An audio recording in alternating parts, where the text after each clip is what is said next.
Hello students, आज हम एक डीआईवाई परफॉर्म करने जा रहे हैं जिससे आपको ये पता चलेगा कि जब भी कोई रासायनिक अभिक्रिया होती है यानी कोई भी केमिकल रिएक्शन होता है, उस रासायनिक प्रक्रिया में दो तरीके के बदलाव होते हैं। एक जिसे हम फिजिकल चेंज बोलते हैं, दूसरा केमिकल चेंज। तो आज हम एक केमिकल चेंज का डीआईवाई परफॉर्म करके देखेंगे। केमिकल चेंज अक्सर दो तरीके के होते हैं, जिसे हम एंडोथर्मिक यानी ऊष्माशोषी और एक्सोथर्मिक यानी ऊष्माक्षेपी बदलाव कहते हैं।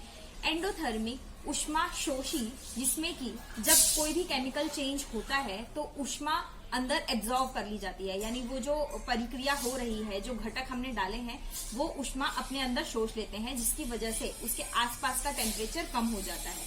और एंडोथर्मिक यानी एक्सोथर्मिक जो कि ऊष्माक्षेपी है, उसमें जब भी दो घटक मिलते हैं यानी जो हमारा रासायनिक बदलाव हो रहा है उसमें ऊर्जा बाहर निकलती है, जिस वजह से वहां का टेम्परेचर बढ़ जाता है। तो चलिए वो डीआईवाई हम परफॉर्म करके देखते हैं। उसके लिए मेरे पास कुछ सामान है, कुछ बोर्ड्स, 2 बीकर, थर्मामीटर और vinegar, baking soda, calcium chloride और ये है थोड़ा सा पानी। तो चलिए ये परफॉर्म करके देखते हैं।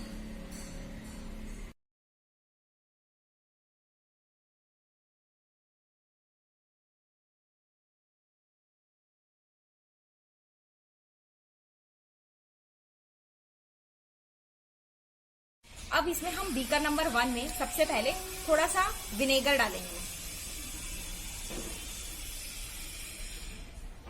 मैंने इसमें लगभग 20 ml विनेगर लिया है और इसके बाद हम इस विनेगर का टेम्परेचर चेक करेंगे, जो कि मुझे यहाँ 30 डिग्री सेल्सियस दिखाई दे रहा है। अब हम क्या करेंगे, अब हम इसमें थोड़ा सा बेकिंग पाउडर डालेंगे।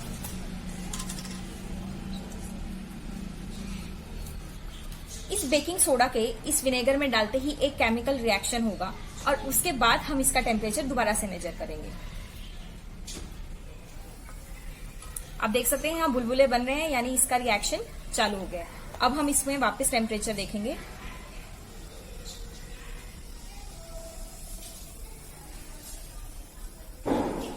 और इसका टेम्परेचर अब इसमें थर्मामीटर में आया है 25 डिग्री सेल्सियस, यानी कि जो विनेगर था उसका टेम्परेचर पहला था 30 डिग्री सेल्सियस और रिएक्शन के बाद इस जो कंपोनेंट, ये जो हमारी रासायनिक क्रिया हुई है, इसका टेम्परेचर था 25 डिग्री सेल्सियस, यानी कि 5 डिग्री से इस केमिकल रिएक्शन में बदलाव आया है। और ये हमारा एक एंडोथर्मिक रिएक्शन का उदाहरण था, जिसे हम ऊष्माशोषी भी कहते हैं।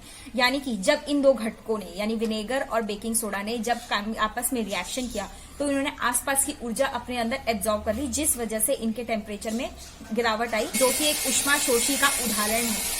अब हम देखते हैं ऊष्माक्षेपी यानी कि एक्सोथर्मिक का एक उदाहरण, जिसके लिए हम इस बीकर में पहले पानी डालेंगे। ये लगभग 25 ml पानी है।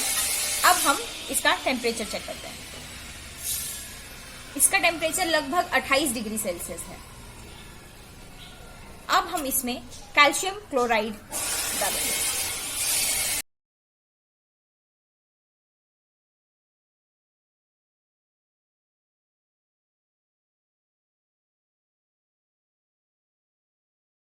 और इसका टेम्परेचर देखेंगे